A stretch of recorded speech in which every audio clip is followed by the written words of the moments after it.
Everyone welcome back to my channel. अनि आज चाहिँ मैले के गर्दैछु भने म तपाईँहरूलाई देखाउँछु है त।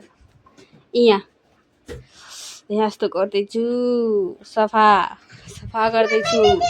आज बिहान बिहानै म चाहिँ सफा गर्दैछु कोठा है। एकदमै फोहोर भएको थियो, अब गर्मी लाग्यो नि त, मच्छरहरू आउँछ, त्यही भएर चाहिँ मैले सफा गरेँ। यहाँ चाहिँ मेरो सापटको ठाउँ छ, ऊ यहाँ पछाडि अँध्यारो छ नि त, देखिँदैन। यहाँ एकदमै मैले के अरे त्यो धुलोहरू जमाएको थियो कि, फोहोर एकदमै माटोहरू भएको थियो। अनि त्यही भएर चाहिँ मेरो त्यहाँ चाहिँ म फाल्तु आफ्नो सामानहरू जस्तै स्टोर रुम बनाएको छु मैले चाहिँ। फाल्तु सामानहरू चाहिँ अनि जो अहिले काम लाग्दैन त्यस्तो सामानहरू चाहिँ मैले राख्ने गर्छु त्यहाँ चाहिँ। अनि त्यही भएर चाहिँ आज सफा गरेको मैले चाहिँ है। अनि आज बिहान बिहानै पानी परेर साथीहरू कहीँ जान भ्याएन है। अनि मलाई कहीँ आज मार्केट पनि जानु थियो, अनि काममा पनि गएँ आज बिहान त म गएँ, तर खासै धेरै काम चाहिँ भएन, थोरै कोही एउटा गरेँ मैले काम चाहिँ। अनि आज चाहिँ पुरा सफा गरौँ भनेर, हात हेर्नुहोस् न मेरो यस्तो फोहोर कालो भयो छ, पछाडि धुलोहरू भएको थियो नि त सफा गरेको। आज त साथीहरू पानी परेर बिहान बिहानै यस्तो छ, धेरै त पर्न लागेको छैन, अलिअलि परेर है, अहिले पर्छ होला पानी। मैले चाहिँ पुरा सफा गरिसकेँ, यहाँदेखि यहाँ पुरा सफा गरिसकेँ है। सफा भएपछि त कति राम्रो लाग्ने है। सफा चाहिँ गरिसकेँ। अब चाहिँ म यसलाई र साथीहरू म चाहिँ चिया खान लागेँ।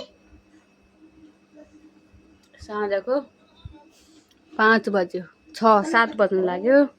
यहाँ छन् दुईटा बाउछोरी। के गर्न लाग्यो तिमीहरू? अनि बुढा कहाँ गएर आइस्यो अरे? आज बल खेल्न गयो, हारियो म्याच, कम्पिटिसन हारियो। कतिको थियो म्याच? म्याच 3000 थियो। 51,000। अनि फर्स्ट आउनेलाई 50,000 रुपैयाँ थियो। तर लगा साथीहरू, मेरो बुढाले चाहिँ आज के अरे भलिबलमा नराम्रोसित हार प्राप्त गरेर आउनुभएको छ। उहाँलाई धेरै धेरै धन्यवाद। अनि यहाँ छन् हाम्रो म्याडमजी। ओइ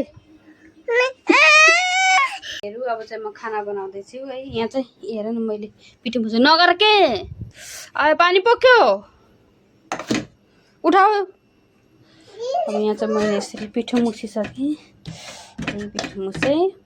अब म चाहिँ तरकारी बनाउँदैछु। तरकारीमा चाहिँ आज साथीहरू यो अन्डाको के बनाउँदैछु होला त, के गर्नु यो बच्चाहरूलाई जति सफा गरे। साथीहरू अब चाहिँ हामीले खाना खाएर टिकटक बनाउँदैछौँ।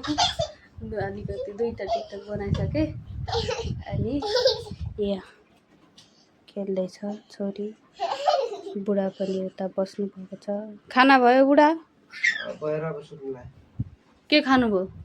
अन्डा खाइयो, रोटी खाइयो, सब्जी खाइयो।